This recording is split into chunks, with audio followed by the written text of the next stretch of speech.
Good morning, everyone. I hope you're all well. Thank you for joining me. There's lots of you on this morning. Super excited. Sorry for the couple of minutes delay. Sort of like fine-tuning everything this morning for you. So I hope you're all well. My name is Toni and this is a fabulous studio here in Wakefield where we try and inspire you and encourage you to dig out all of your older products. Even though they're old, it doesn't mean they're redundant. It just means we just need to revisit them and give them a new lease of life. So that's the whole point of our studio, whether it be our products or some products you have from another brand. We do encourage you to come and say hi. We have a lovely family of people that tune in every single day. If you're not a subscriber, please click that subscribe button. There is also a little bell which will give you half an hour's notice when we do go live, so you'll always be given the heads up when we are going to go live. So if you do want to interact and get involved, you can do so too. So this morning, Saturday morning, National Craft Month is March, as you all know, and as promised, I did say we would paint every Saturday morning throughout the month of March to encourage you to pick up that brush. So here we are. Good morning. Is everybody in good spirit? Everybody's okay? Hi, Toni.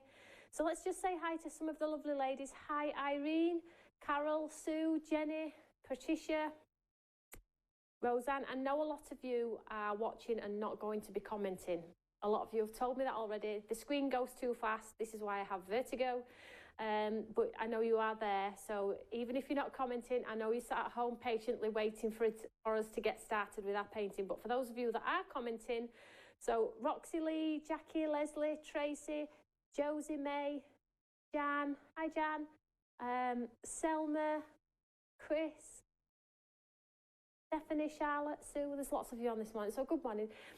The weather's not too bad, but it's a lovely chance to spend an hour and a half with me in the studio this morning. So how's it going to work this morning? So if you are aware that I did put out about a week and a half ago products you would need for studio this morning if you are crafting along. And it was basic products, i.e. some watercolour cards, some watercolours and some brushes. And as you can see, I've just got a whole host of stuff here on my table. Now, I do not encourage anyone to go out and spend a fortune. It's not what it's about, you know, and it can be quite costly if you're wanting to do it all professional, should we say. So we'll try and use everything we've got in our stash. And to be fair, a lot of the paints and the watercolour card and the brushes that you probably already have at home, whether it be from me or another brand, is probably going to be good enough. Okay, so if you are at home, I'm just going to do a quick checklist with you so we can basically do it all together. If I do one thing one way, and I'm thinking maybe you at home might not have the same as me or might not have A or B, I will offer alternatives. But as always, the hour and a half with us this morning, let's class it as a practice run. And then maybe when you've done your one this morning, can then do another one this afternoon and improve on what you didn't like the one live in studio. Don't put yourself under pressure. It's a painting, you know, and then over the course of the month, let's see how your progress has got better, hopefully, over the course of that month. Don't throw any in the bin. Wait till the end of, don't throw any in the bin anyway, but wait till the end of the month and have a look through your work and see how you've grown. We have our Eureka fan page, and I would love if you would to post what you painted this morning if you are painting along. Okay, that would be absolutely brilliant. So I love to see everybody's work. Now, I know everybody's is not going to like their own masterpieces, and you're probably going to look at mine and say, yours is amazing. Let me tell you, when we do things on camera, they always look better than they actually are in real life. The overheads and the cameras always make things make a little better, i.e. I always look better, but in real life, I'm only joking. But yes, they always look better. So don't be disheartened if yours doesn't quite look like mine, okay? Because, you know, I have been painting a long time. I'm not a professional, and if you said to me, you're brilliant, I would say, no, I'm not. I just love to play. And you'll be the same at home.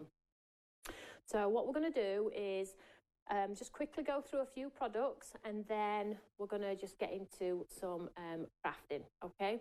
So what I'm going to be doing first of all, before I get into the actual products and what we're going to be using, obviously I'm here this morning and it's Saturday morning, so to stop my family being tied to the studio this morning, we've got some more kit.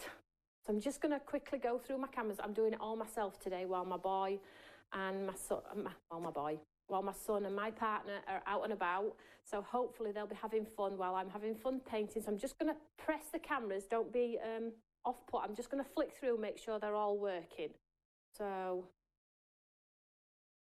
and we've just done this, so I can stand here in studio on my own and not tie the whole family to studio. And I'm here on my own, which is brilliant because I'm without my son, so it's 5 minutes piece, which is nice. So let's just go through the products very, very quickly. So, watercolour paints. Any of your watercolour paints that you've got in your stash from me or another brand, you don't need hundreds of colours. You'll see from mine here, I've got this one here today, and I've also got my lovely, lovely purple one as well. So paints, a bit messy like, but you know, they're good to go. Some paints, so any watercolour paints. If after today you're thinking, I really like this painting malarkey, I'm really enjoying it, I have put some paints on FBL on the search engine if you want to go and check those out. There's some from Claire, there's both of these as well, excuse me. So if you are wanting to get into it, then the option is there, but I think most of you will have paints. So brushes. These are not half a what I own. I am obsessed with brushes. But today you're going to need sort of a flat brush, so we can do a background on there. And we're going to need some thinner brushes, so some smaller brushes. Now, this is a size 4. If you've got a 4, brilliant. If you've got a smaller one, brilliant. But really, we only need the 2. But as you grow as a crafter, you'll automatically get the other brushes as well. And what's going to happen today is the techniques and the things that you learn from today, you're going to incorporate in your cards. So not only are you picking up the brush and doing a piece of artwork, you are also picking up that brush and learning how to paint when you're making cards, so your cards look more professional as well. So it's sort of like one feeds the other. So I have my watercolour card, I have the Carta, I have the A5 and the A4. This is on the web as well, but again, if you've shopped ahead or you've got some at home, then you literally are good to go. So is everybody okay so far? I have got some white gouache paint as well, and if you haven't got gouache, the confetti white paint works perfectly as well, thick and creamy. And we need some water.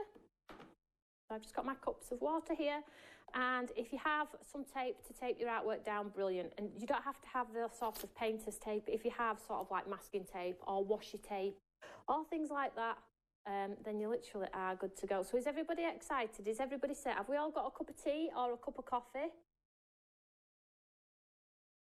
I hope so. So shall we get straight into it? Are we all super excited? You'll have to let me know if you're... Are you all holding your breath? Are you all a little bit anxious this morning? Are you all a little bit anxious? I am. As you all know, normally I do my classes where people come into our workspace and we have like an evening meal, we have a mini party, like evening meal, and then we have our painting class over the course of the Saturday and the Sunday. So this is a little bit different. Unfortunately, I can't cram all of a weekend into an hour and a half, but we are going to try our best to have some fun. That's what it's all about. Tea in a travel mug. Don't tip your paintbrush in it. Coffee, all set, all set. Let's go, let's go. So I'm just going to set my paints and all my brushes aside. Now, I don't need all of these brushes, but I just did want to show you that the brushes you probably have in your stash are good enough. I've got some Himi ones here, some De La Rowley ones. I think these were from Create and Craft about 10 years ago. They're my Himi ones. What's these ones? De La Rowley again. White Sable. A lot of these have actually been gifts over the years for me as well as quick draw supplies. So it doesn't matter what brand, as long as you've got a size 4 and a flat, you should be good to go. So I'll just set those aside. So let's get our cardstock. You do need some tissue as well to take the excess water out of your brush. So I have my A4. So I'm going to be working on A4, but if you're thinking, do you know what, I'm not quite ready for A4, I'm brand new to this, then cut it in half and use an A5, do a smaller painting and grow into the big ones. I always think it's good to go big because you can always go small. It's easier to go small. So if you go big and learn how to go big, it's easier to go small. Whereas if you just practice on the small, it's really difficult to go big. Okay. So I'm going to be using the A4 now. If it's in a block, if your cardstock is in the block, brilliant. You don't have to tape it down because it's solid in the block. These ones you can tape down. You can fold this back and just pop a bit of tape side, side, side. Or you can tear it out and tape it to a wooden mat. And that's why I've put this here. If you have like a piece of MDF or an old chopping board or something like that, then literally you're good to go. So this is just sort of like one of those sample boards from like a DIY store. These are what we use quite often in class, but we also have, excuse me, chopping boards as well. So don't go out and buy all these easels. As much as we love them and it makes us look like we're professionals, you don't need them. So I'm just going to leave mine on the here, but if not, tape yours down to something like a chopping board or a piece of wood. Get your other half to chop something up from the garden or something like that. So I'm just going to get a bit of tape here. I'm just going to tape mine down.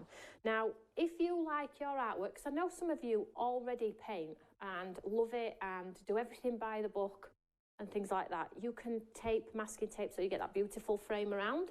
But the piece of artwork that I did, I just freehand. So it's not got a straight edge, just a rugged edge. You must remind me to change cameras by myself. I'm so used to not doing it. So it's just got this sort of freehand painted edge, and that's the look I'm going for. But you can tape yours down to your mat and have that lovely white seamless line around. Don't forget though, when you're taking your tape off, not to tear your artwork, okay? So take it off very, very carefully. So I'm just taping this down at the top and at the bottom.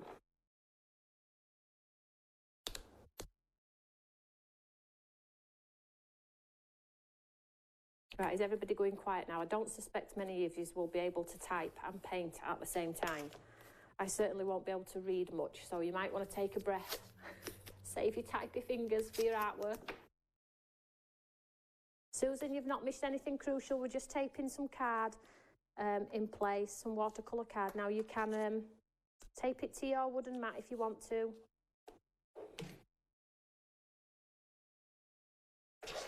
So if you really enjoyed today, then next weekend we'll do something different. I'll post another picture of what we'll do so you can see what we're up to. And then maybe you can tell your friends if they'd like to come and join in. That'd be fun.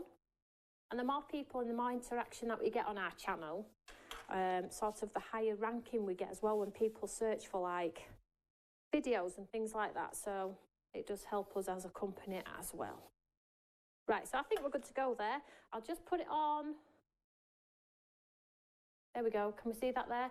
And this is on the sort of textured side. Now, thinking about it, I would like it on the smooth. Sorry about that, guys. I'm just going to tear it out and swap it around. So if you've got watercolour card, if you're a beginner, complete beginner, please do smooth as you possibly can, because the texture is quite off-putting if you don't exactly know what you're doing. But again, I understand we do have ladies on here who've been to many of my classes who are ready to go better. So I'm just going to take this out. I'm just going to pop it back in there like so. There we go, and then we'll just tape it down. So nothing lost there. There we go. So what we're going to do, let's show you the picture first of all. So what we need to do first of all, guys, is we need to create this sort of atmospheric background here. So you can see we've got the blue across there, and then it sort of grades off into some sort of like sandy dune sort of tones as if there's something in the background. But as always, your background is always a suggestion. It never has to really be perfect, okay? So what we're going to do is we're going to create our background. Okay, so let's have a look. So use the smooth side, Lillian. The smoother side of the two, you decide, have a feel of it. Right, so what we're going to do is we're going to grab some clean, clear water, and you're going to need your flat brush, okay? It doesn't matter what flat brush you're using. It really doesn't, okay? And all we're going to do, I'll use this one because I think this one is probably what most of you already have. These were from Create and Craft years ago. So all we're going to do is we're going to paint this piece of card in water, okay? Going to get our cardstock wet, and this is called a wet in wet technique, okay? So get some water in your brush, and then all we're going to do is we're going to wet the cardstock all over. Now we are painting in real time, so just take your time. It's not a race. Just get that cardstock wet from top to bottom. So water brush strokes from top right to the bottom. So, and if you're thinking, well, is it covered? Have I covered it right?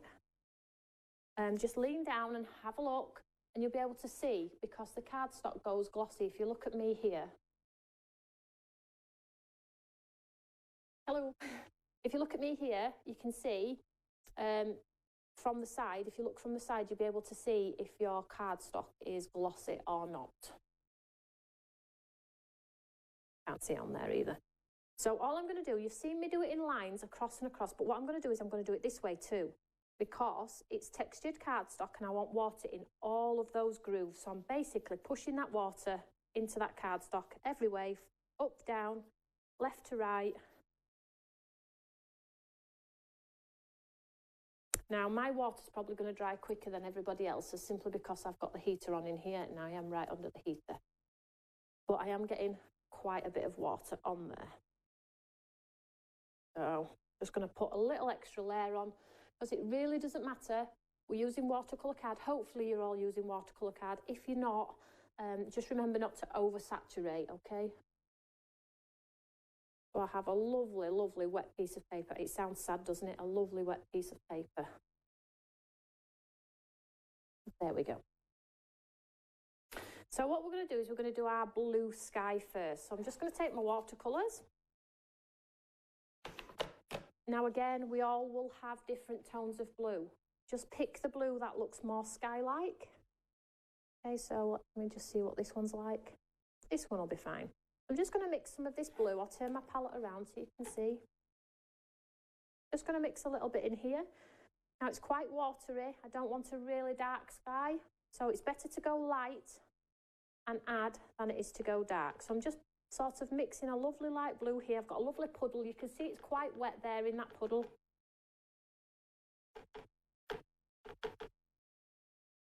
I'm going to do quite a bit. So let's get rid of that hair off my artwork because that will get caught in my work. There we go. So let's just take some of this blue. So what we're going to do is we're going to take the blue about a quarter of the way down. If you look at my drawing here, sorry, this one here, you can see how it's just sort of like above half. So our sort of sand is going to go way above half and then we've got this sort of sky piece up the top here. So I'm just going to take the wet blue paint and we're just going to drop it in and we're just going to swipe it from left to right. I'm just going to go as far as about there. I'm going to stop there. I'm just going to add a little bit more paint. Now, if you have lines, have the courage to leave the lines. This is going to give you texture in your sky. Okay, so I'm just getting that colour in there and then I'm going to stop about there. See that there? Nothing fancy there. Absolutely plain sky. And then what I'm going to do is you need a sand colour for the base here. Okay, so if you've got like a brown or an ochre colour, that's perfect. So I'm going to go with this ochre colour here and I'm just going to mix some. I'm going to get a nice puddle.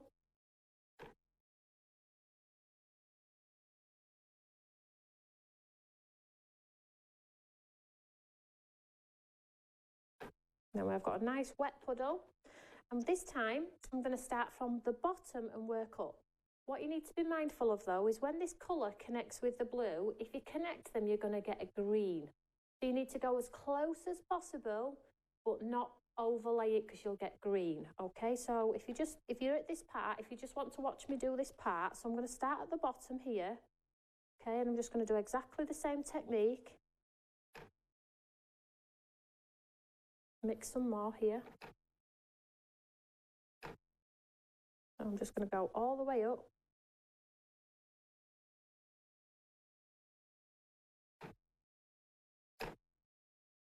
Right, so then I'm just going to connect with that blue.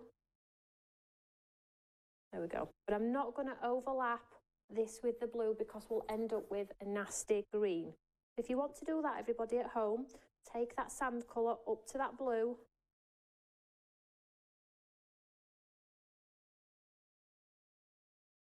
We see that there? So nothing fancy. So blue to there and then the ochre from there to there. And hopefully your card is still wet and shiny. I'll just wait for everybody just to get that line in there. So, and then just leave it. Because what will happen is if you start to sort of go back in with a blue and try and manipulate it, what you'll end up with is something that looks like a cloud. It'll start to break apart and you'll end up with texture and things like that. So today is just all about getting some colour onto some card. So if we have to break it down and do it very simple, then that's what we're going to do. So just get that sand colour down at the base and get the blue at the top. And hopefully your cardstock is still wet. So we'll bob down and have a look. It is. So let's go back. So now we're going to need our R brush, or maybe a little bit bigger. If you've got a 5 or 6, that will absolutely work. So what we need to do now is we need to sort of create a foreground and background perspective, and we've done this in our cards, you know, where we put the hue around and then we put shapes in the background to suggest there's something beyond with the actual picture we're painting. So that's what we're going to do now. I'll just pop it back onto this one. So my card is still wet. What I'm going to do is I'm just going to take my brush, and this lovely sandy colour here, I'm just going to make it a little bit darker. So the same colour, just going to make a little bit darker, a little bit thicker. Now I've mixed a thicker consistency here, and that should give us enough. But if it's not quite dark enough, we can always add a little bit of brown, things like that. I'm just going to take this now, and you see how these sort of flower heads here are like, how's best to describe? Maybe like a teardrop shape, so the fatter at the bottom and the taper off to a point. So we're going to create those shapes in the background. So I'm just going to take the colour here, and because my card hopefully is still wet, which it is, I'm just going to pop some of those shapes on this piece of cardstock here into the background, okay? So all I'm going to do is just sort of pounce with the tip of my brush and taper it off to a point. Can we see that there? Now these will dry practically to nothing. And we're going to do several of these.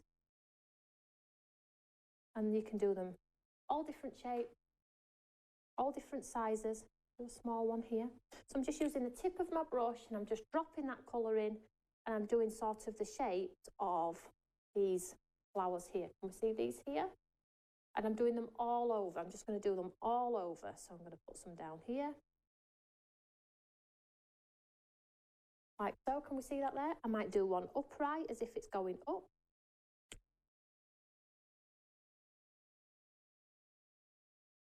We see here, so we're building that lovely, lovely backdrop here while the card is still wet.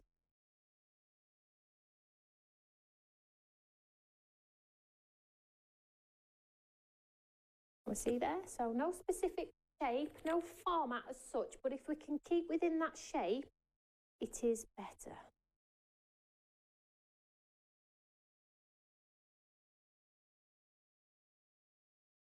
Oh, just creating those sort of illusion ones that are going to be in the background of our lovely painting. And you can overlap a few if you want to.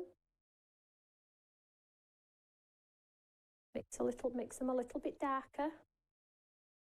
So I'm just doing spots, but as you can see, because the cardstock's wet, it's doing its own thing, and that's the great thing about watercolouring.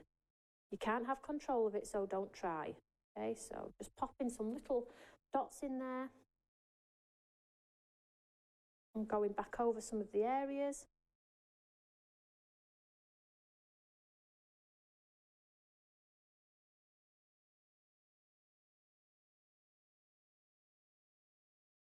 I hope everybody's okay.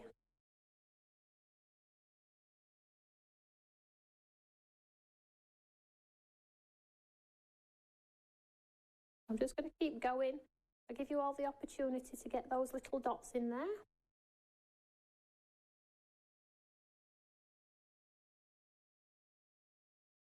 If you've got a little bit of a hump in your card, because I've got a little bit of a hump here, it's absolutely fine. As soon as we pop it in a book, when it's dry, it'll go back flat. So don't be worried about your card doing its own thing, because that's what happens. You can see here we've got lots and lots of little suggestions that we've got something going on in the background.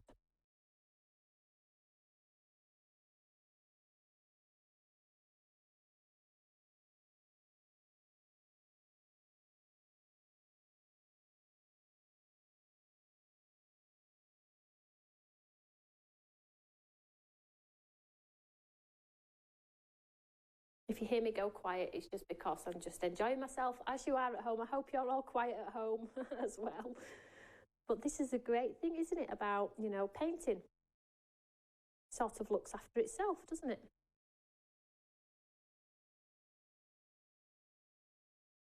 So the design that we're doing today, you can actually swap out and do like a field of poppies as well. So if you have the courage to, you know, pop in a field of redheads and things like that, then. So we can see we've got our suggestion going on there. So what we need to do now is, while it's still wet, we need to sort of connect these floating heads. They've got nothing about them at the moment, but we need to sort of connect them. So I'm just going to take the brush and I'm just going to sort of, my wind is blowing my field to the right. As you can see, my curves are all going on to the right. So what I'm going to do is I'm just going to pick up some ink and I'm just going to sort of draw or watercolour a line in as if it's coming from the bottom. Now they have to be super thin lines, guys. Don't do thick, chunky like tree chunks, because it won't look right.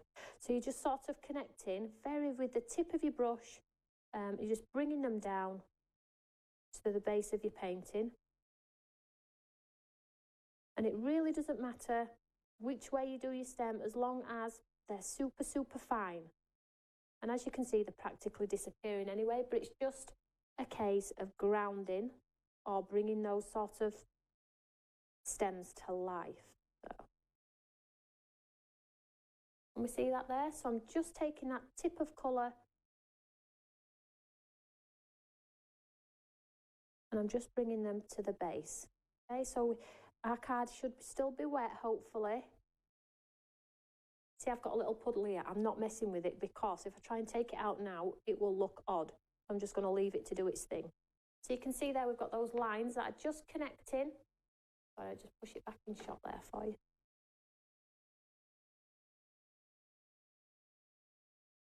So very, very fine lines, and we're just connecting those heads of flowers in the background.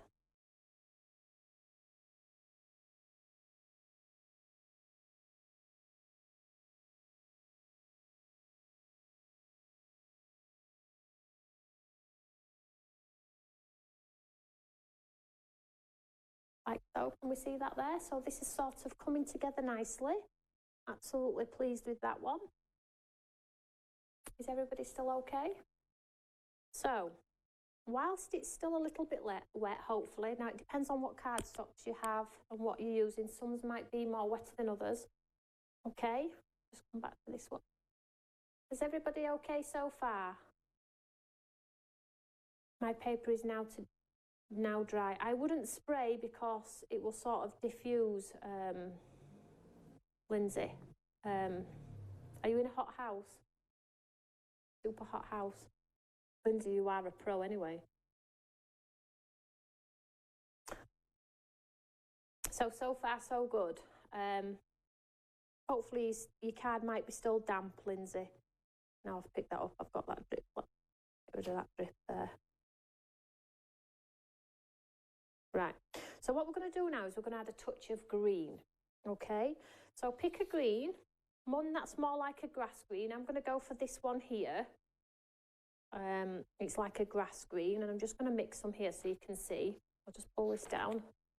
Sorry. Can we see here? I'm just going to mix some of this up, quite watery like we have done. Might make it a bit darker.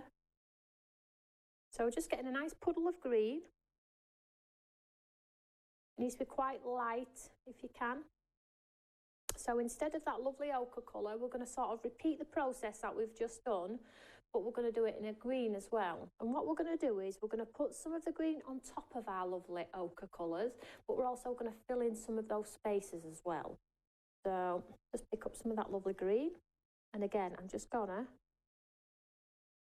do the same process and taper it off. Can we see that there? I'm just pouncing down with the tip of my brush and I'm putting a suggestion in, like there's a little gap in there. So we'll put one here.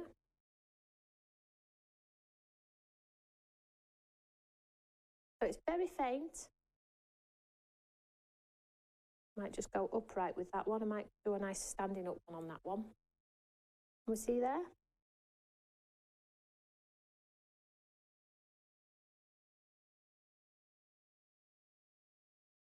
So we're sort of filling those little gaps, but I'm also going on top of the lovely ochre as well. Can we see there? Because when you look at a field, they're not like, oh, I have to grow here because there's a gap. They overlay, don't they? So I'm just filling in those gaps.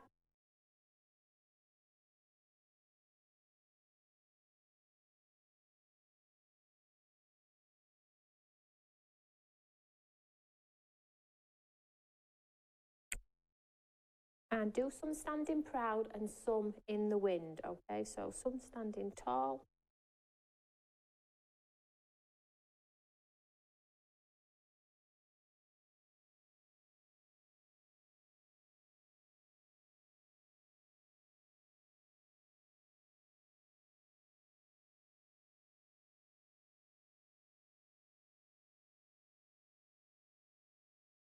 So you can see how practically our artwork from the ochre has practically disappeared. And this is what I say, it always dries 2 shades lighter. So have the courage to, you know, get that colour down.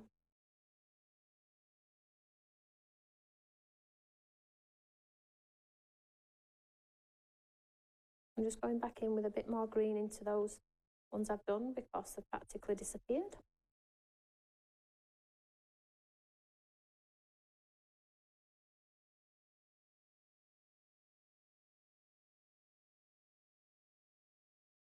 You can do this technique sort of with gouache, but it's really difficult to do like a wet in wet technique with gouache. But you could absolutely paint it in gouache, of course you could, it would look lovely.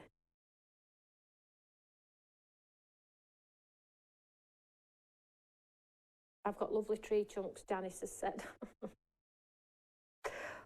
Oh. Keep with it though. Because remember, this is just our background. You're not going to see half of this anyway. This is just that suggestion, so stick with it.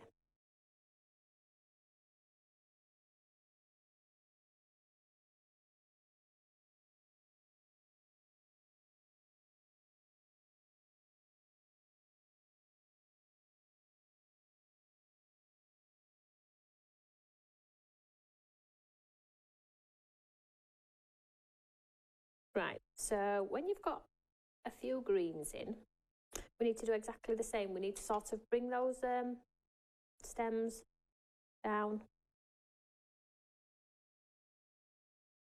with the green as thin as you possibly can.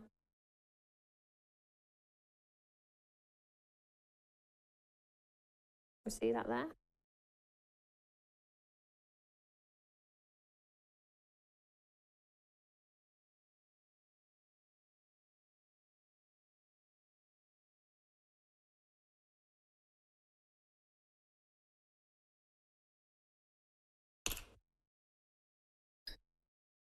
I'll just give you all a second. I'll just leave that on shot for you so you can see what's going on. The water's still working its magic, as you can see.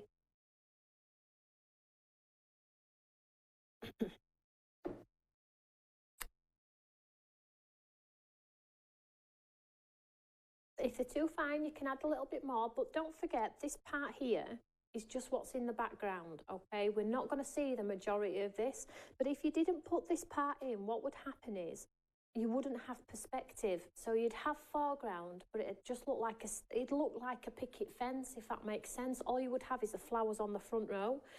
But when you're painting sort of like landscapes and things like that, you need to create something like a suggestion. It doesn't have to be perfect, but I am suggesting in this painting that there is more in the background than what there actually is.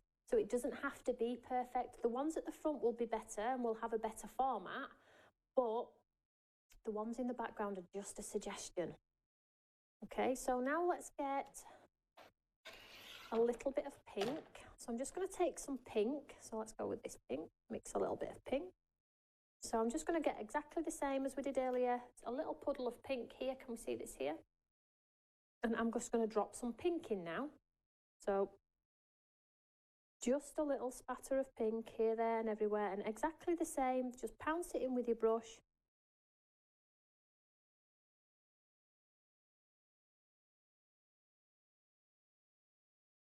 And your card might practically be dry now because mine's nearly dry now. So you'll see instantly how the colour doesn't move as much because our water started to disappear. So we're not really working with a wet in wet technique anymore. We're literally just getting that colour, pouncing it on, and you'll get more of a sort of sterile look. It'll have a little bit more format. So just pop a few in. We don't want as many, but just a few.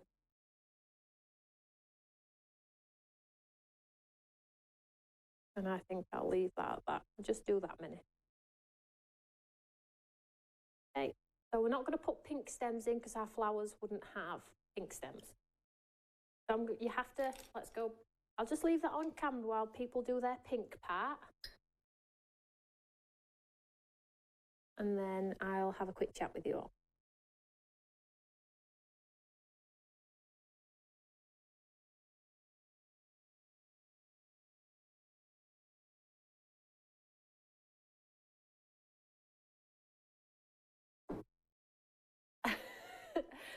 Lindsay's saying she must remember next week to turn off the central heating. Do you know when my son has his piano lesson at home, I have to make sure the heating's off because he gets himself in such a fluster. He's like, Mum, I can't do it. It's just too hot in this house. I have to make sure the heating's off before he has his piano lesson.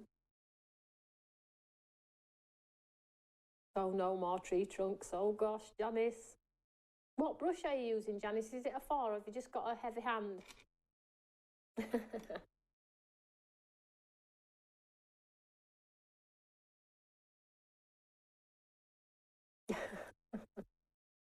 Oh, you make me laugh.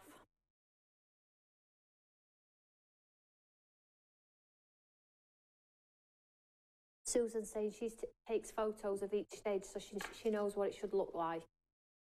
Yep, you can do that if that helps. Obviously, you can pause the video if you go back and watch the video, which is nice. But again, yep, photographs are always a good starting point. So, where's the bin? Come on, Karen, you can do this. Right. There we go. So let's just have a look at my masterpiece. It's nearly dry. Now I don't know if everybody will have a heat gun, so I'm just going to wait. I need to wait till it's dry.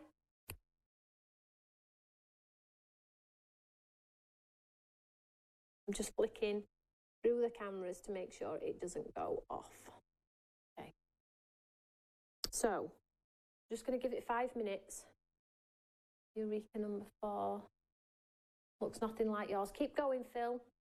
We know your masterpiece has come to fruition right at the last minute.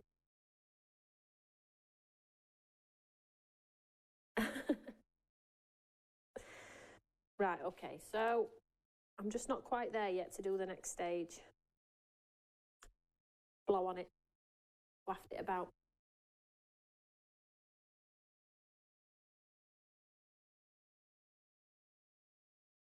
Oh, let me just write your name down. LJ Mitchell. I'll write it down, sweetheart. I'll have a look. What's the name again? Oh, where's it gone? Oh, there you are. LJ Mitchell.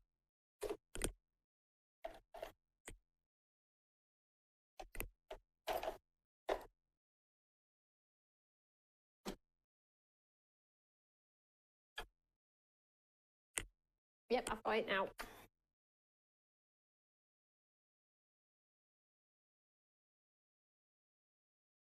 I'll put that in my pocket.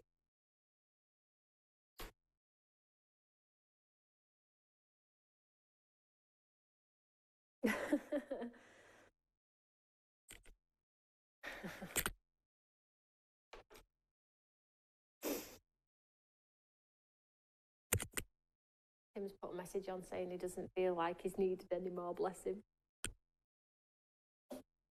I did it, I wanted to do it because I felt like it'd be unfair to, you know, have them both here and plus I get some fun.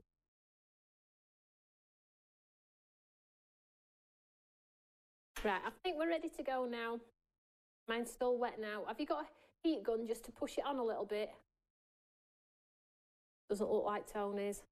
Keep going, stick with it. We've got 4 weeks of this, so hopefully one masterpiece will turn out the way you like.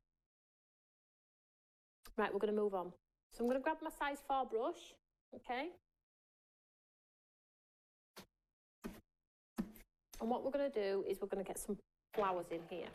So I'm going to mix some pink. So this is where we start bringing our flowers to the front. Let's just get you back on here. And we see here? So this is where we start bringing some flowers to the front of our project, and we start pushing all of that sort of blur to the background, okay? So let me just grab my brush. So I'm using size 4 here, guys. So I'm just going to mix some pink, and I'm just going to do a light pink again. So I'll get a nice little puddle mixed on your palette there, okay? And then what I'll do is I'll pop this into the side here as well, so hopefully you can see that too. There we go. So what we're going to do now is don't look at the background. Completely forget about your background, okay? Just let that do its thing. We're going to paint some flowers in now, okay? I'm just going to pick up some pink here, and I'm going to start with a flower. I'm going to start with one here, okay? So similar to this one here. Okay, so as you can see from this painting though, it's got a cluster of green at the base and a cluster of green at the top, and the sort of centre part is like pink. It's like an oval, that bit there, isn't it? So that's what I'm going to paint in. So all I'm going to do is I'm just going to pick up some of that lovely pink, and I'm going to start here, and I'm just going to do some spots. If you want to wait till I've done at least one, so it's like an eye shape. If you look at it this way, it looks like an eye. Can we see that there? So I've done one there. So if you want to paint along now, then I'm going to do sort of an eye shape going up here. So I'm painting the shape of an eye in spots. Can you see that there? Just in a pale, pale pink. And then we'll do one up here.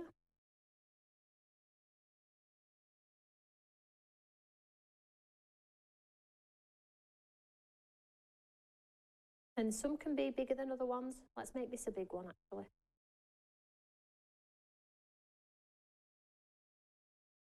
See there? I'm just going to keep going. I'm going to do a really big one here.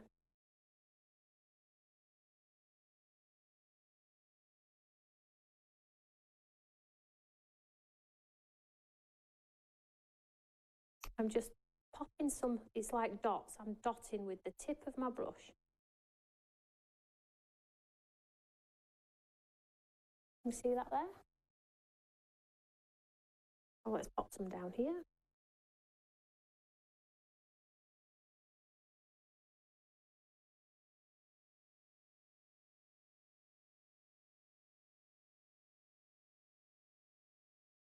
So do some fatter eyes. I'm calling them eyes. So do some fatter eyes and some smaller eyes, you know, and do them some upright and some veering off as if they're getting blown in the wind.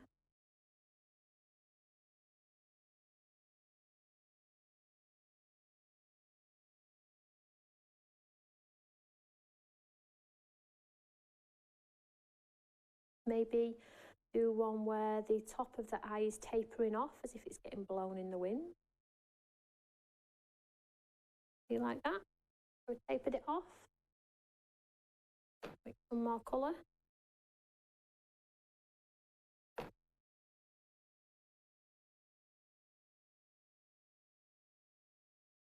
So you can go back in and make them bigger, smaller.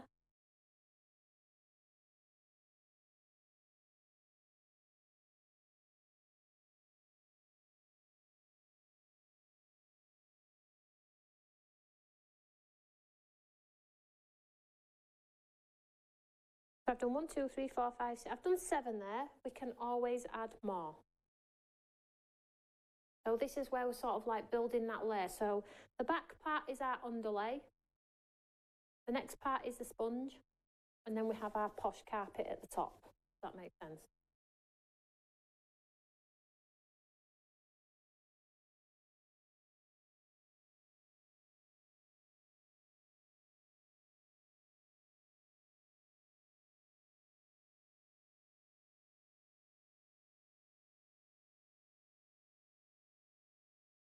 I'll just wait for you to do a few of those. I'll just keep playing. I'll just keep adding some colour whilst.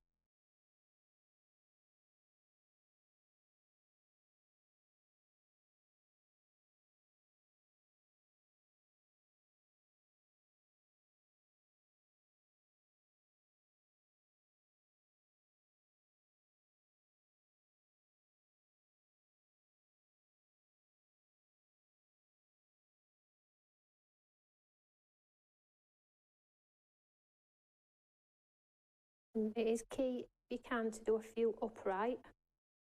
Okay. Right, so whilst we've got that sort of pale colour there, I'm just going to mix the same colour but a little bit darker. Or if you have a darker pink in your palette, if you don't use the same colour, I've got a bit of a darker one here.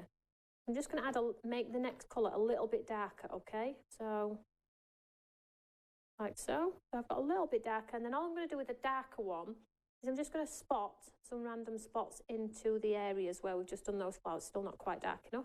We see here. So just, and we just see how we're getting sort of that. I'm not hiding the light pink. I'm just adding a little bit darker, just to give them a bit of movement. Needs to still be a little bit darker.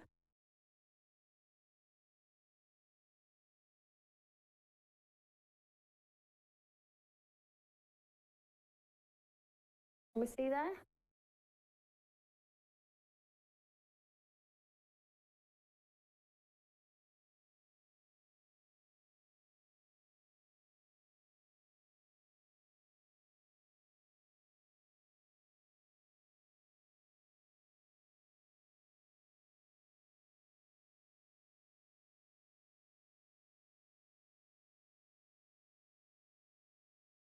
I'll just let you all just add those darker pieces.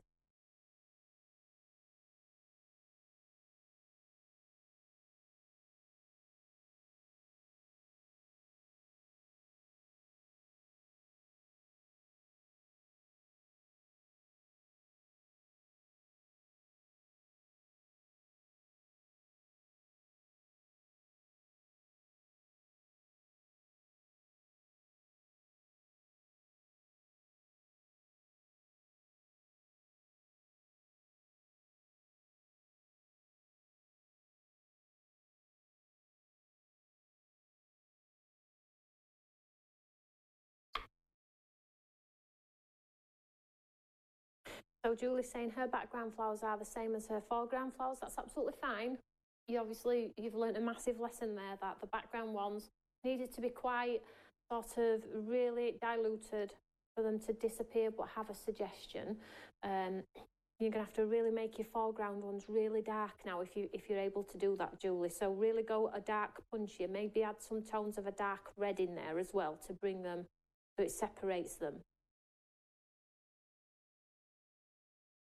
Okay, so let's move on to the next stage. So they'll look after themselves, and we can revisit these, and we will, because as you can see from mine, I even went back and enhanced mine even darker. So I'm happy with those so far. So we need to get some of the green stems, we need to ground them, we need to bring them forward. So I'm just mixing some green. Let's just show you here. I'm mixing out a lovely puddle of green again. And this is where you need to be super, super light-handed with those fine lines if you can. So all I'm going to do here is I'm just going to take, in fact, I'll just show you this way. Might be a little bit easier. Let's just go back a second. So as you can see here, they've got shades of green in the pink as well. They're not just pink flowers. They've got sort of tips that are green and things like that. So with the green,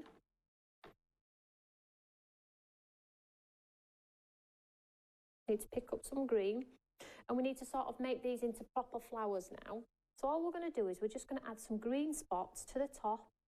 If you watch this one first, and we see now, so we've sort of like put a green tip on the end there. I'm just going to pop a green tip on the base here. Can we see this here? So all you're doing is you're adding a few dots to the top, and then a few dots to the base. So we're just extending the eyes. I'm calling them eyes. You see that there? So we're just putting our canvas down here. The flowers are not finished. They're nowhere near finished. We're just getting them ready, okay? So a few spots.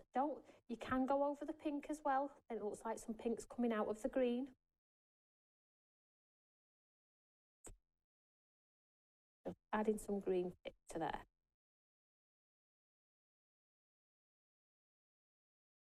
Okay, so if you do all of that on all of your pink ones,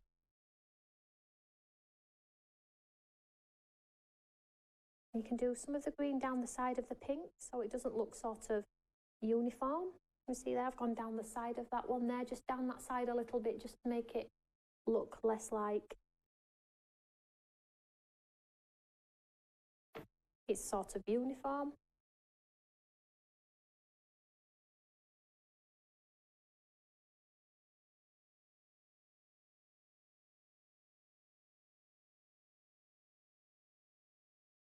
So just stick with this one because then when you do another one, the mistakes you made in this one, and that's the whole point of today, you're not going to master, some of you will be happy with what you've created today, absolutely. Some of you will absolutely hate what you've done today. But I do think that most of you will go on to do it again anyway. And you will think, right, what did I do last time that I did wrong? Stick with it till the end though, because you'll not have anything to learn from. So I'm just adding some green.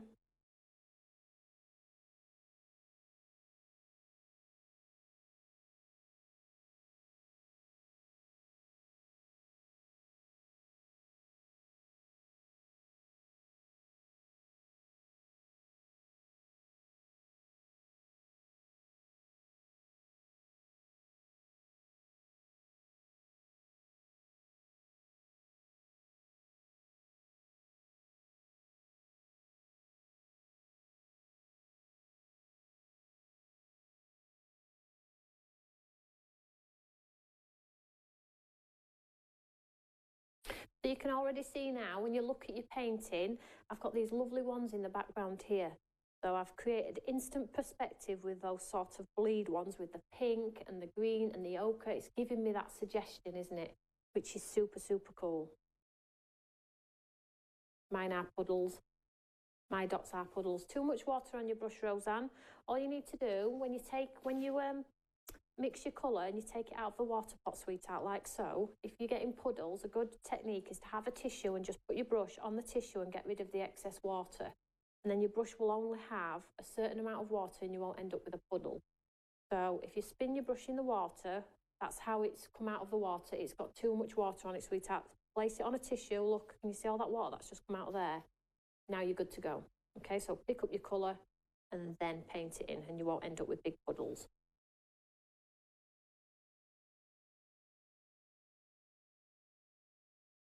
Oh, Bev's reading the chat. Can't join in with the painting, but she is reading everybody's chats. That's cool.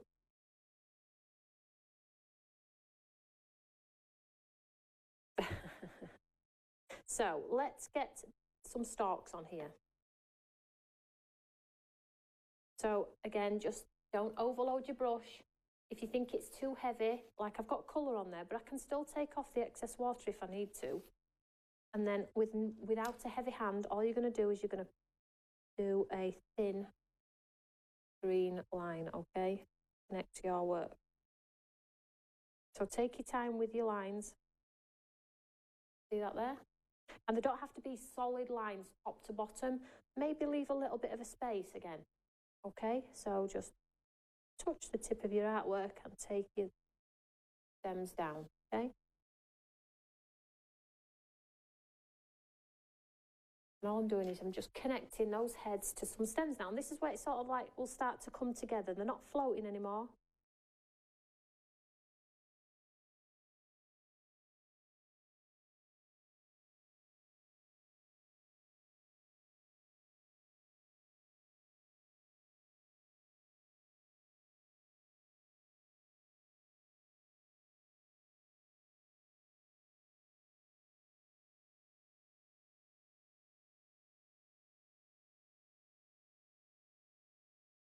Can you see now? Hopefully. Your piece of artwork is coming together a little bit now.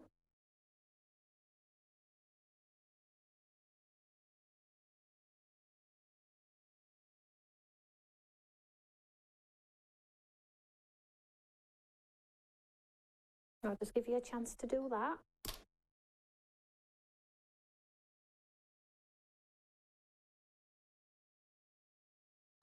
I must get a flat. I must get my cup with my lid on. My coffee's gone cold. That's not a good sketch.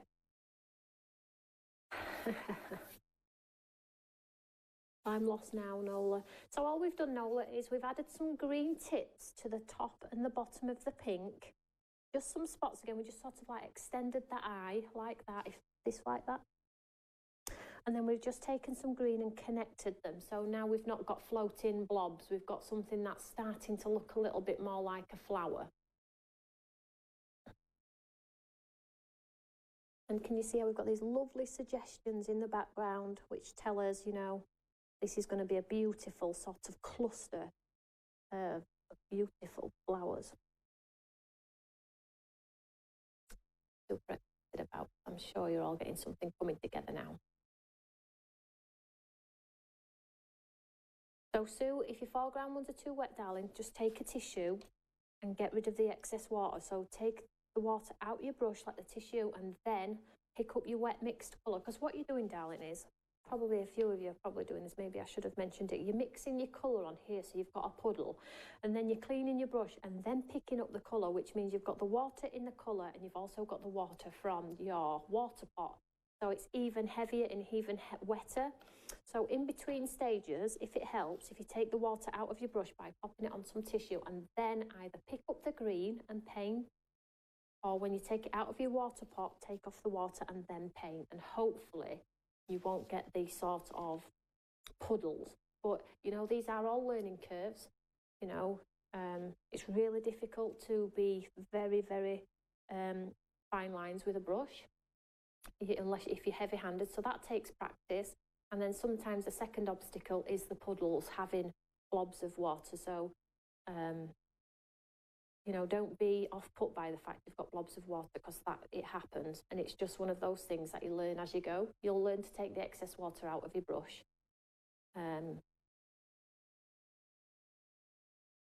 Well, you're all saying it's not a bit like mine, but we'll see. I want to see your pictures, and please don't be scared to post them, because, you know, as you go across this month, and if this month is really successful, I'm going to do something again, just because it's National Craft Month. We are crafters, we craft every day, so if everybody likes it, we'll just continue on and keep chipping away at it, and we'll put a little club together or something if you want to. I think mine's abstract. I love abstract, so you're onto a winner there. So shall we carry on?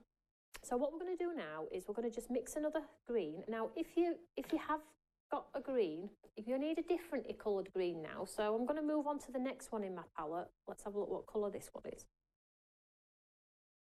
So I'm going to use a different green now. If you haven't got a different green in your palette, add maybe a touch of brown or something to the existing green you've got, and just create a different shade. The one that we used before was like a grass green. This is more like a fern green, just a little bit different. A little puddle there. So this is what I'm saying. If now I go and dip this in, it's full of water and colour. If I dip it in my pot now, I've sort of like doubled the water content. So if I've got a puddle in there, if I now pop it on here, you see how it's taken the excess water? So now my brush is ready to go in and paint, if that helps. So what we're going to do now is we're going to create some sort of green ones in the midst of it all as well. So just green ones, okay? But these need to be smaller and fat and finer, okay? So if you just watch what I'm doing, and then you can, so I'm just going to take the tip of my brush and I'm just going to spot again.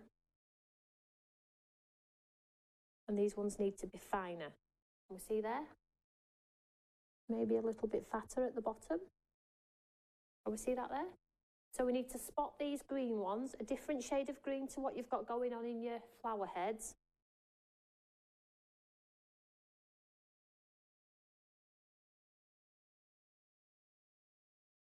And we see those there? So we're just filling in some of those spaces.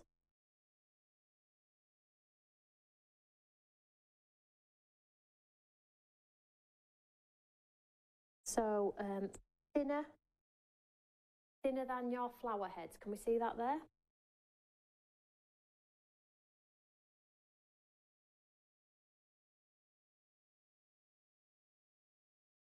So fill in some of those awkward spaces where you might have a big gap.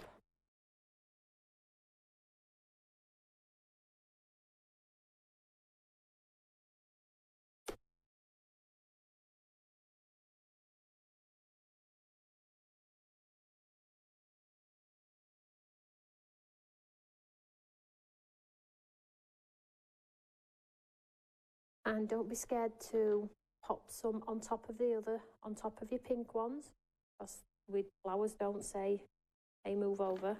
They just get on with it, don't they? So pop some in front of our pink as well.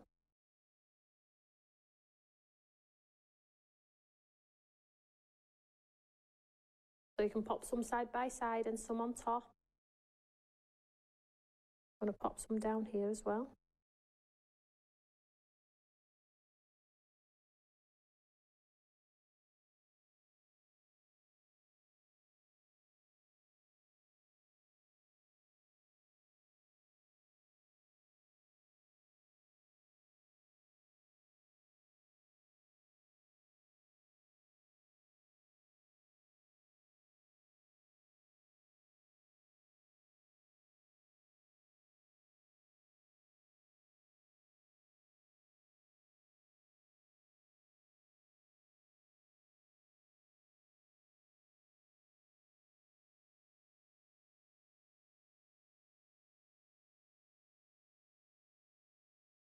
And we see now how he's sort of like getting a little bit of contrast too, which is nice. Slowly coming together.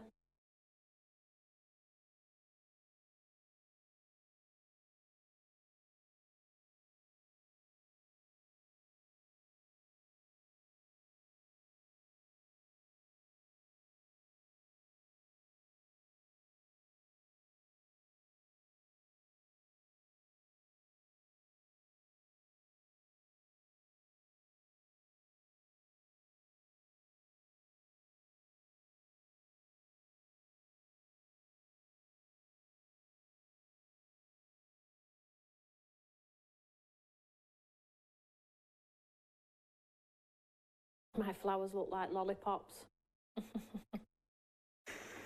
Oh.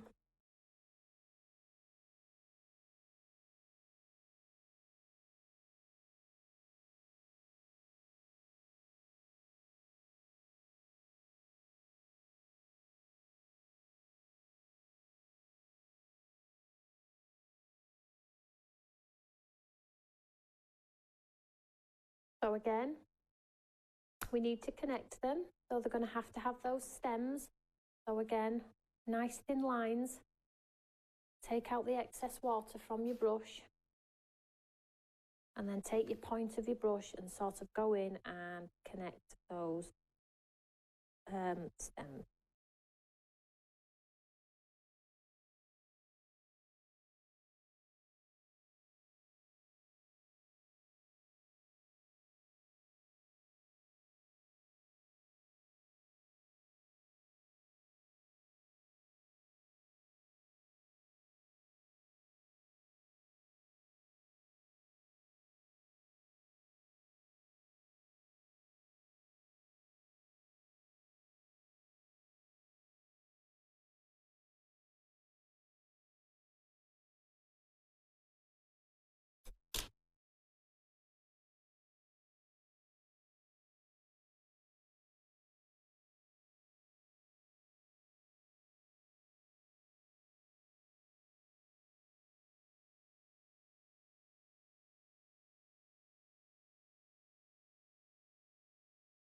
Okay, so what we're going to do now is we're just going to add some of the lovely ochre, the sandy colour that you used in your background. We're just going to mix a little bit of that again. And all we're going to do is we're just going to add a little bit of ochre into these flowers. So I'm going to add some to the tips of the greens and some to the actual flowers, because I I don't want my flowers to look flat, so I'm just going to take my brush, I'm going to get rid of the excess water, make sure I get into the habit of doing that for you, and then it'll encourage you guys to do the same. And then all I'm going to do is I'm just going to drop some spots of ochre into the green and into the pink. And the ones that I've got green on them here need to be a bit darker actually. The ones that are just green, I'm just going to drop some ochre into those as well, but they're not just green. Just spot some of that ochre in there. Always good to have a variation of colours in your sort of suggestions as well. So just pop some in the base and at the top.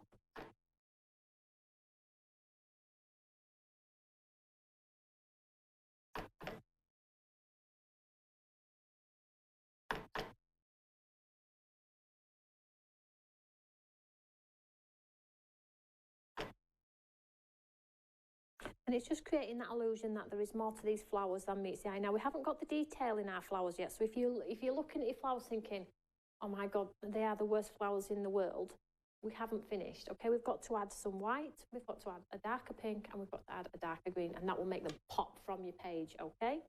So stick with it, truly, truly stick with it. I'll just get some more ochre.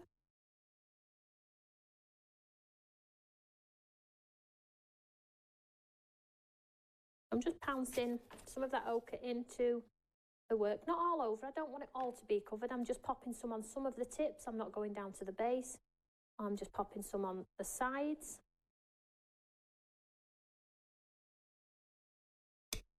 You see that there?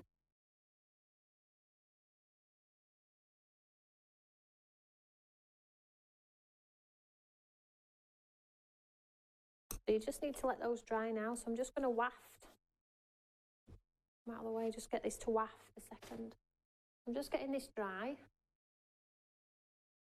If you have a heat tool, you can speed up the process, but I do encourage you to leave it to air dry naturally. You get a better look. But that shouldn't take too long to dry. So you can see the physical pieces coming together. We have sort of our underlay going on, and we have our sort of cushion. And then we've got to add the lovely detail, which is going to make it pop. So I'm just going to go back to overhead here. There we go. So this is where you don't need to have water in your brush, and this is where we really need that pop of colour and that detail to come through. So less water, okay? So we've been working with quite a wet palette, haven't we, on our work so far? But now we want to add detail. Now, if the next layer you put on is full of water, you're just going to end up with a big muddy mess. You need to have less water on this occasion. So I'm just going to take some of the pink here. I'm going to mix them first, but the consistency is going to be way thicker. Now, if you want the ink out of this part here, you can do it out of here. So you will get that detail if you take the ink straight out of there, but I appreciate it might be a little bit daunting because it's so bright. So I do encourage mix it on this side first, less water, get a nice, like thick. So you can see the difference. This was with lots of water and this is quite thick. And this time, we're just going to give our flowers some sort of format now. I'm going to take let's just get the tissue so you can see what I'm doing. I'm going to take out the water. I'm just left with that colour in my brush. Can we see that there?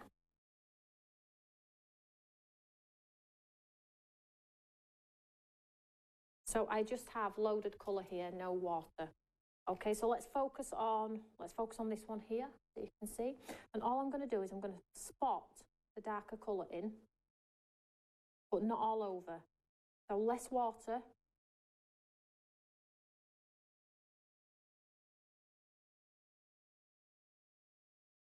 And we see I've sort of like put a shadow down this side, so spots of darker colour.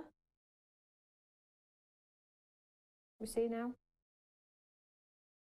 So spots and little lines. And don't be scared to go into your green, because that's what it's all about. So get some of that darker colour.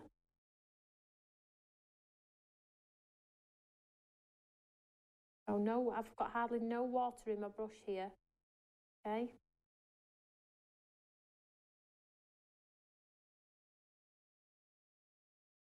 So on some of them, put the darker shade to the left or to the right, and then some of them, with, like in this instance here, I'm just going up the centre with it.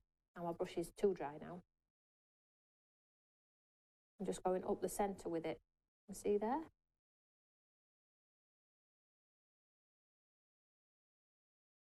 So I've sort of like got the pinks pushed back and the light bit is in the background. So this is like the buds. We're popping the buds on here.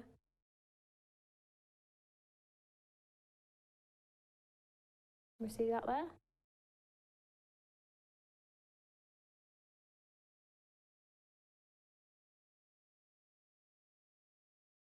It's not meant to be stressful.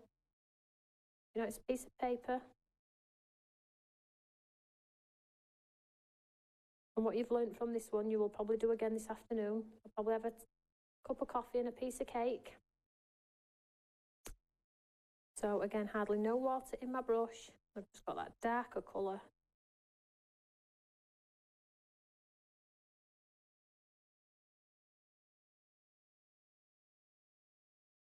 So you can see the ones I've done.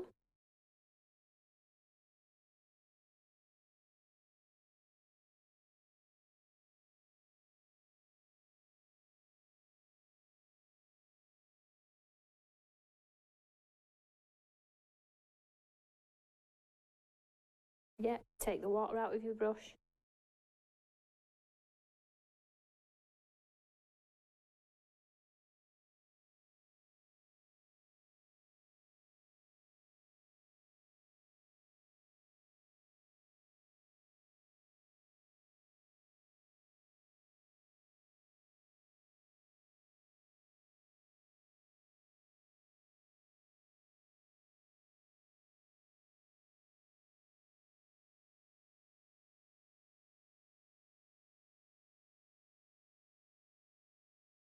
So we're just filling in all of those flowers, and I'm not putting dark on all of them everywhere, just in some of the areas on some of them, and then it just gives you a little bit of point of difference on each flower, because we don't want each flower to be the same, but you know, I do want them to have a little bit of dimension with that pop of colour.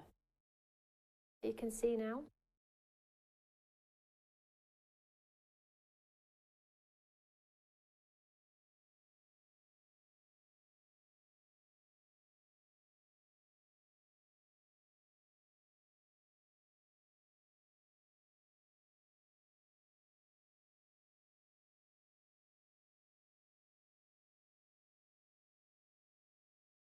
Try not to faff, because that's what I'm doing now, but so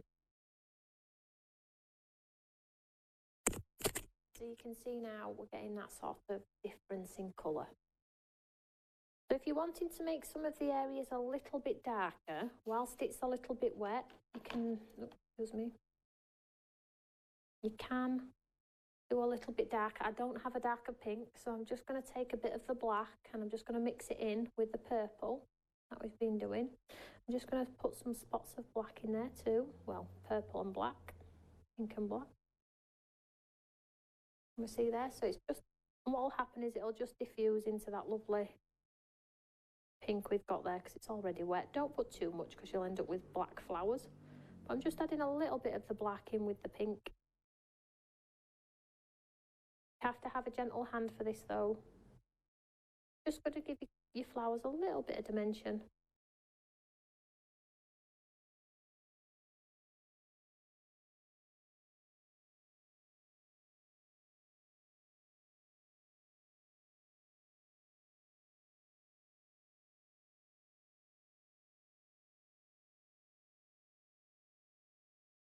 Now I'll just let you do that bit and then we'll move on to the next bit.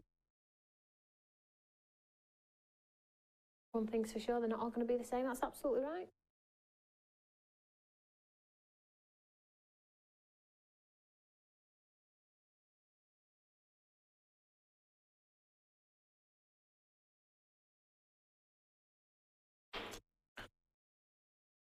So exactly the same concept then. I'm just going to do some more spots on the green and just define them a little bit. So I'm just going to get some of my green, mix a little bit up, and again, I need less water. I need the spots to be not puddles of water, I need them to be crisp lines. So I'm mixing the green there, and then I'm popping onto my thing, get rid of the excess water in my brush, and then the green that's on here, I'm just going to add some spots of detail to the green too. So I'm not covering the whole area, remember. I'm not trying to hide what's underneath. I'm just trying to bring together some of the detail. That's all I'm trying to do. So, and these are a little bit darker. I'm just adding some spots of darker colour on there.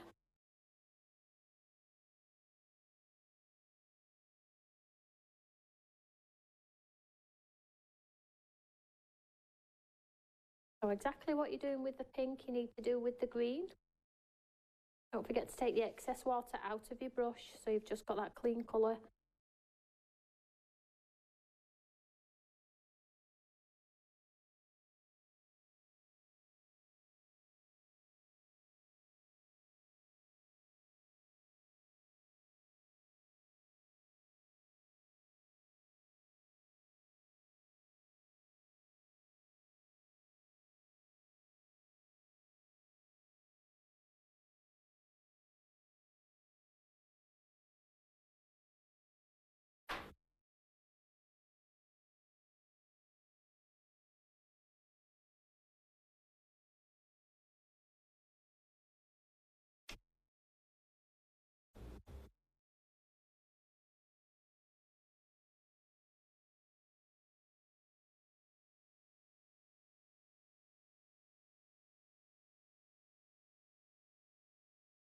And then once we've done this part, we get to do the fun part, which is connecting it all, bringing it to a beautiful piece.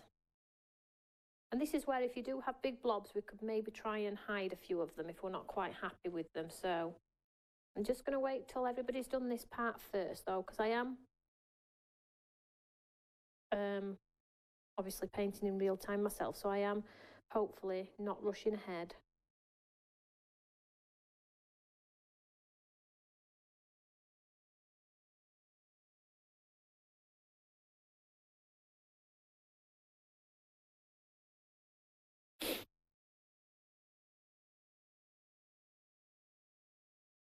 So remember, less water to get that detail. If it's all blending into one and you're just ending up with a puddle, you've got too much water in your brush. So mix your colour, take the water out of your brush, and then go ahead and add.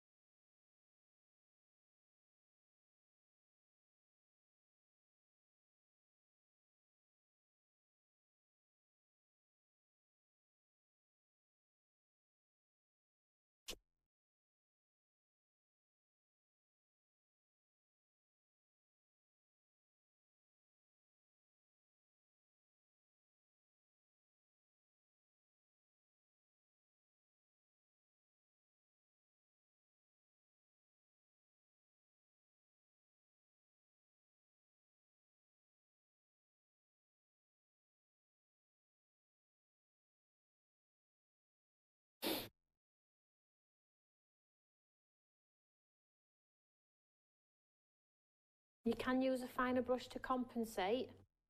Of course you can, sweetheart. A finer brush, like if you're going finer, go longer, like that. Finer, go longer. This will not hold a lot of water then. See that there? There's one there. The longer ones are called a rigger brush. Like this one here, I've got this one there. These are size, that says it's a size 4. Let's see what this says. That says a 2, but they're very similar. I suppose it varies on brands.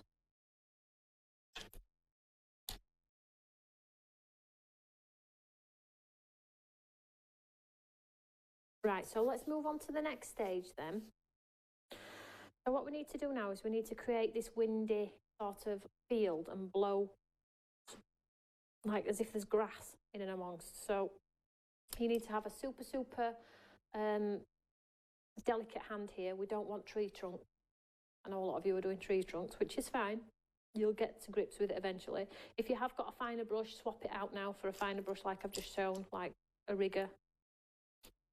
Maybe a thinner one if that helps. I'm going to stick with this because I think that most people will have this brush at home, which is a 4. So what we're going to do now is I'm going to go back to the ochre, which is that sandy colour. I'm going to mix some on my palette here. I'm going to mix quite a bit of it because I need a lot of it. Like so.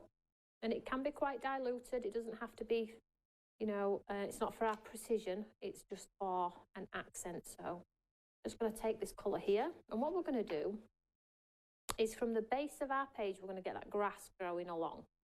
So again, if you've got loads of water in your brush, pop it on your tissue, get rid of the excess. So all you're going to do is, my wind's coming from the left. I know there's some upright, but they wouldn't all be blowing. So I'm just going to put some grass pieces in here, in the ochre.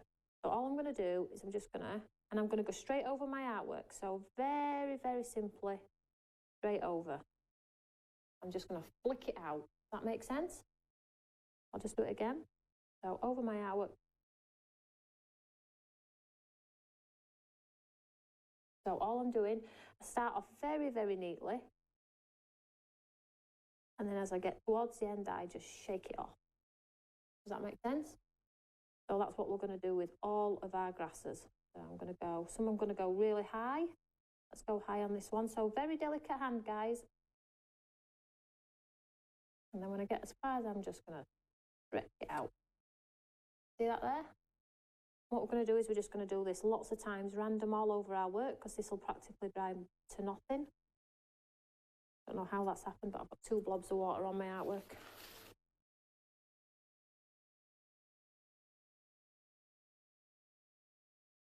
So as fine as you possibly can, and then when you get towards the tip, just flick it off.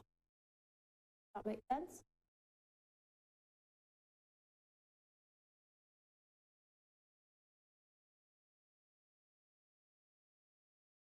And do them all at different heights. Maybe do some, tilt your page like so, and then do some up and over. But it's not all symmetrical. We see now.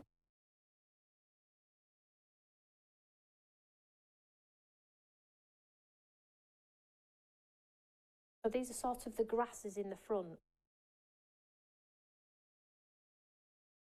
This is where you get to hide a lot of your work if you don't like it.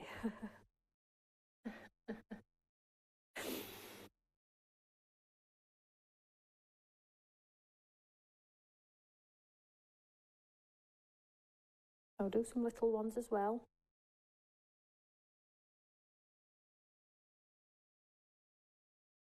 Some little ones as well. They don't all have to go through your artwork.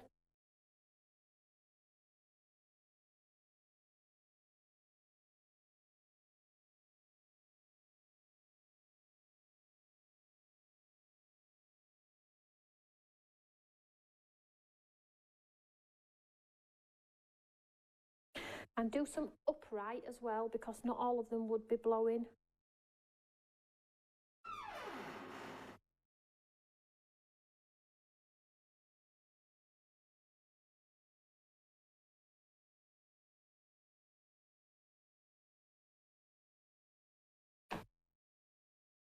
Just going to mix some more colour here. So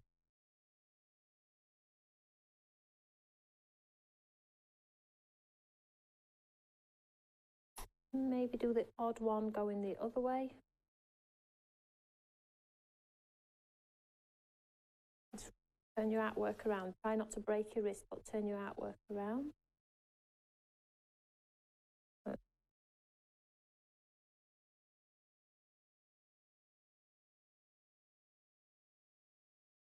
See, I've got these 2 that are going that way as well. So despite the wind blowing, I have 2 that have gone that way as well, just to make it look less formal.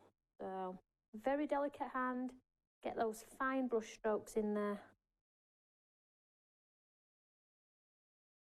And fill in all of those awkward spaces with those lovely, lovely lines.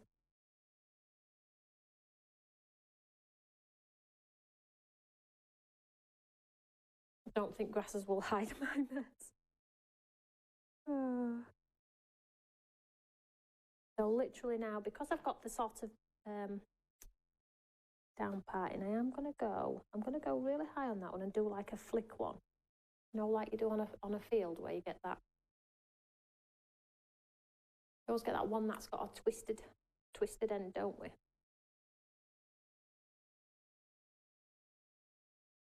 But remember, it's got to be fine. Keep it fine, okay? So let me just do.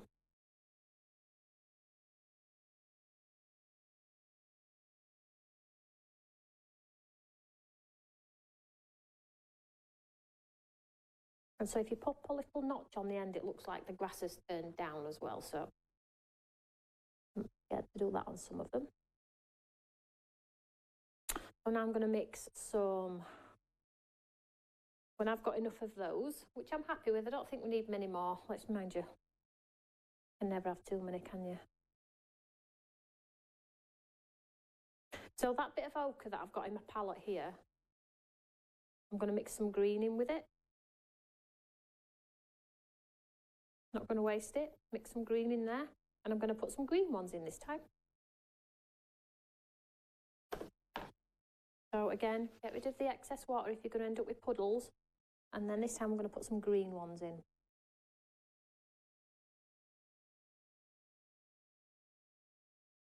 Not quite dark enough, can't really see it.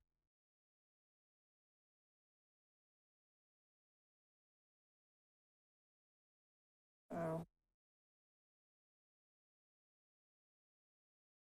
This time I'm popping green ones in.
If you're anything like me, you'll hold your breath.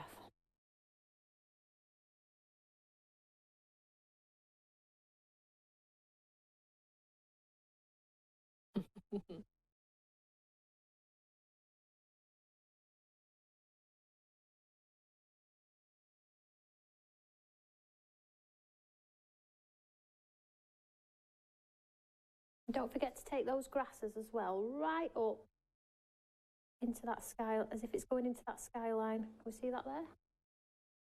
So really gentle lines up into that skyline.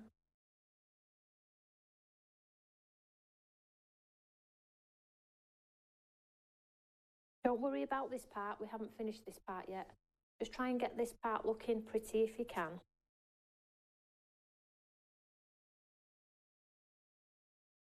So with the tip of that brush,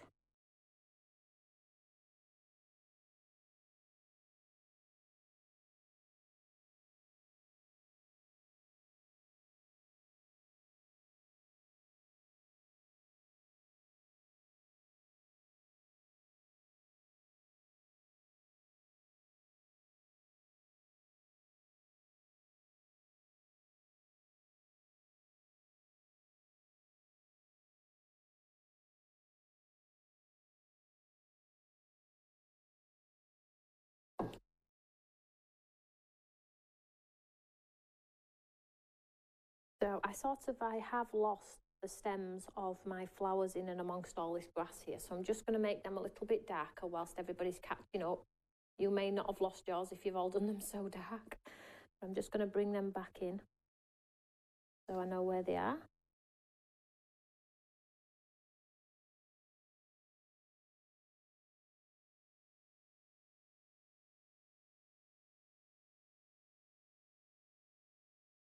seeing as I've lost them.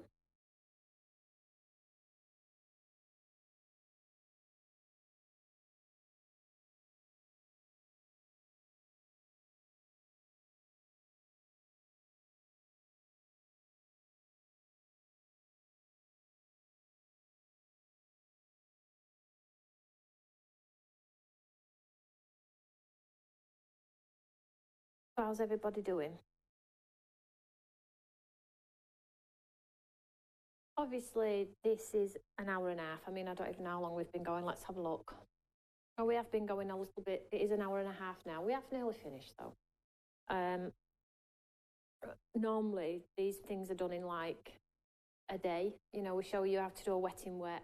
We show you how to do leaves and your thin and thick strokes and things like that. So, you know, don't be hard on yourself that you haven't got it in an hour and a half, because nobody's that good, let me tell you. And it's just the doing. If you're doing, that's the only way you're going to learn. So what I am going to do is, you see how we haven't got any sort of like ground in here, and you see on here we've got some like splodges of green and some ochre just to stop it from looking like it's all floating. So that's what we're going to do next. Really, really easy. It needs to be really watered down, does your paint. So the green that you've got on your palette, I'll just show you here, these greens that we've got going on here. These greens, I'm going to just use these. I'm also going to mix again the colours that we're used to, which is the ochre. So these need to be watered down. And all we're going to do, so let's go with the ochre first. So all I'm going to do is I'm just going to pop some of the ochre in, like my brush is on its side. Let me just show you. My brush is on its side like that, and I'm pouncing from the side. I'm just getting rid of those awkward areas down this base here. You can see, I'm just taking that wet ochre and I'm just pouncing it into this area at the bottom here. Not all the way up, just like maybe a grass line area. So some areas I'll go high and some areas I'll go low, but it's just to stop this bottom. Can you see how now, can you see the difference between this part here with the lines and this part where we've just put that suggestion in like it's being grounded? Okay, so just mix some more of that ochre. I'm sorry if you have places to be. Maybe I need to make it 2 hours. I don't want to rush it either, so, but you can go back and watch. So I am going to take my time with it. So I'm just pouncing that ochre in and around on its side. So this is just getting rid of that awful awkward space. If you can see here, it's an awkward space. So we're just going to fill it in.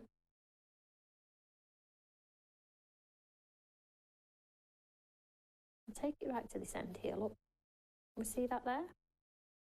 So I've got a lovely, lovely sort of, have you seen now how it's sort of like dispersed those awkward lines? And then I'm going to take some green, and it doesn't matter which green, whatever you've got on your palette. And again, get some water on there. See that there? And I'm just going to spot some, take out a lot of the water, and then I'm just going to spot some sporadic bits of green in too. We see here? So you're sort of like trying to create a muddy mess, which should be natural to us all, because we're all really good at muddy messes. But I'm not going to do it all the way across. But what I am going to do is I'm just going to spot it in some areas. So we've got that mixture, we've got that texture of the green and the ochre. I'm just using the side of my brush here, and it's got water on the brush too. You see that here? I'm just going across. I'm not adding lots of green, but I'm just giving it that little lift. We see now?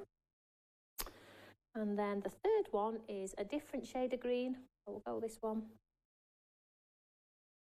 Add some water.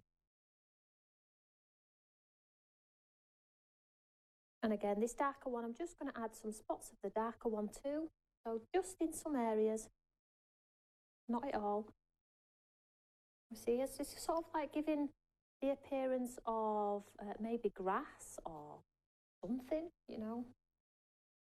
So it just doesn't look like our work is floating. I'm not going to do all of the dark green everywhere, just in some of the air.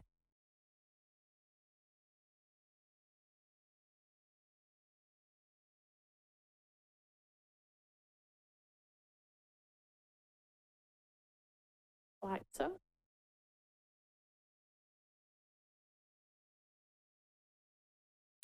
So whilst that's drying, I hope you're all with me so far. What we need to do now is we need to add those lovely white streaks in there as well. Whilst it's wet, I'm just going to take some of the green here on my brush, and I'm just going to put some splodges in there as well, some splats. Now this also will get rid of any awkward spaces that you have in that green at the bottom. So you can't, I'll hold it up in a second and I'll show you what it looks like with those splashes. Now have the courage to do this just down the bottom where we've got that lovely sort of texture going on. It doesn't matter if it goes higher, and it doesn't matter if it goes in your sky. Really, really doesn't. So I'll pick up some of that green too. And then we'll put some ochre ones in there too, some splats. You can tap on the end of your finger if you want to.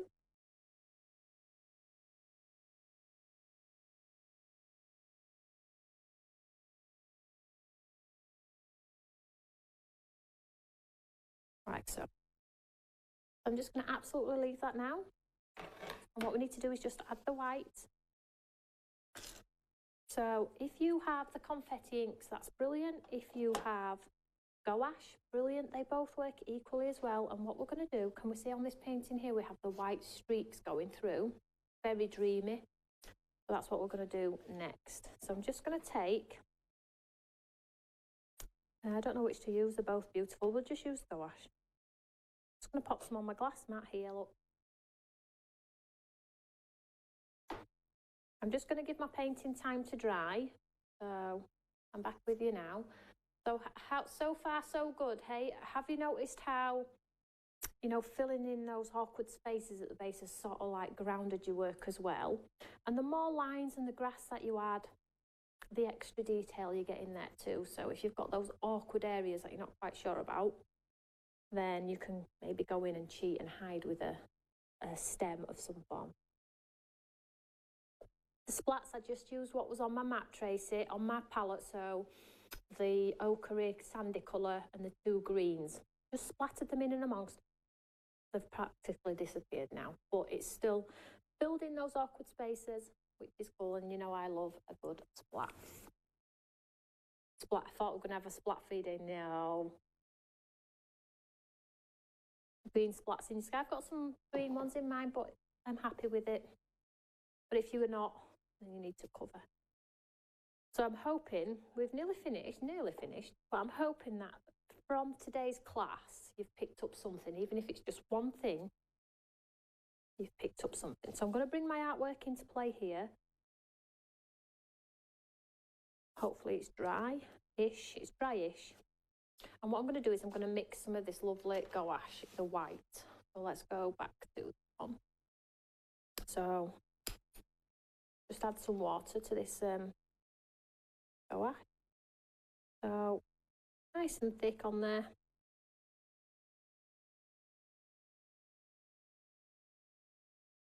A bit watery, a bit more. And again, we need to do super fine white lines. And all I'm going to do is I'm just going to add some white lines through my work. So again, and these pretty much dry back to nothing. So remember that. So very, very gentle with that brush, as light as you possibly can. You see how we're adding that white on top now? I painted this painting a couple of years ago. I think I watched a tutorial on Instagram.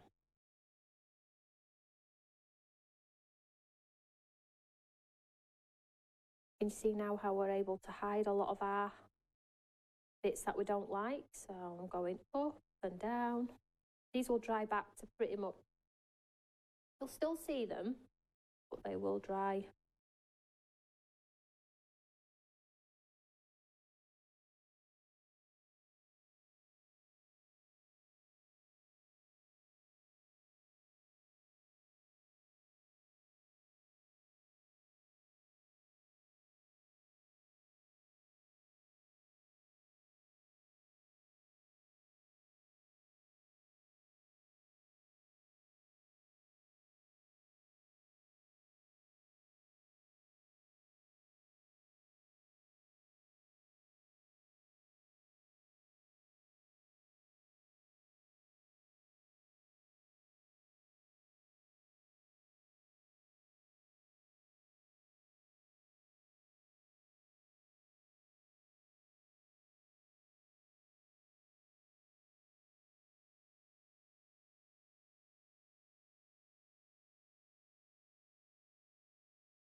I'm literally just going with that lovely white because it dries back to pretty much nothing anyway.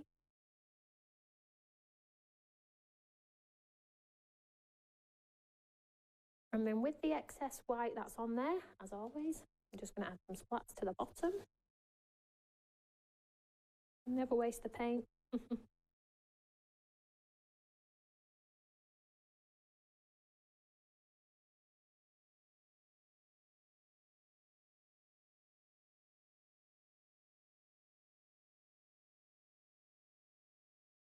Hopefully you can see that and white splats on there. Really go to town on there so you can see when we...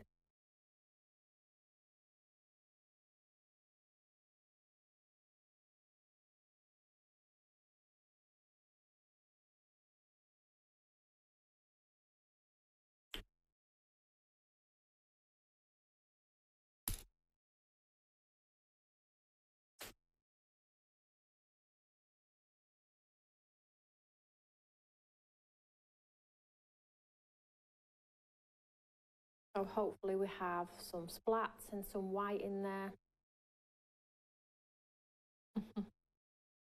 Yep, if you don't have white, leave it. You might have confetti inks. If you have acrylic paint, that works as well. Just don't dilute it down as much. June says she's got a very heavy hand. You don't have to add the splats if you don't want to either. So in an hour and a half, we've created this lovely little piece here. So I hope you're super proud of whatever you've created today. I'm just waiting for everybody to get those white lines in there. Let's go back to... So is that okay? Did you enjoy that? Let's take our tape off. And then what you need to do is make sure it's absolutely dry. This is a good piece for you. This is a good thing for you to do as well, because it happens quite often in class, is let it dry, pop it under a book, get it flat. And then if you've got a mount from an old frame, pop a mount around it, because it will look completely different when you pop a mount around it. It really does. Okay, so there we go. Let's just set this aside. So this one has a bit more detail, but this one took me a couple of hours at least. And then this one that we've done today is not a bad effort. Hey guys, not a bad effort at all. We need to put some more detail, maybe some more flowers in next time. And we could possibly get away with going in with a darker green on here and adding a touch of darker colour. You've been quite withdrawn with the colour compared to this one across the base, as you can see, but there we go. So, have a look. Those white splats grounded the white stems, yeah, they absolutely did. I'm doing it, but my hands are shaking. Don't hold your breath.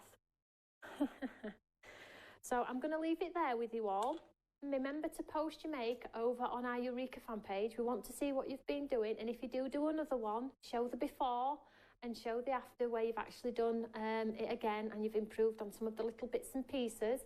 And then throughout this week, I'll post the next painting that we're going to be doing next Saturday at 10 o'clock. And I'm probably going to say it's 2 hours, just to be safe. So I don't want to rush the paintings and go, oh, it's an hour and a half, I've got to rush now, because we want to take our time with these things, and then you can take the snippets away that you've enjoyed and incorporate them into other things. Is that okay? So well done, and thank you everybody for joining me this morning. I don't know what everybody's doing this afternoon, but whatever you're doing, I hope you're going to have some fun, whether it be with a brush or without a brush.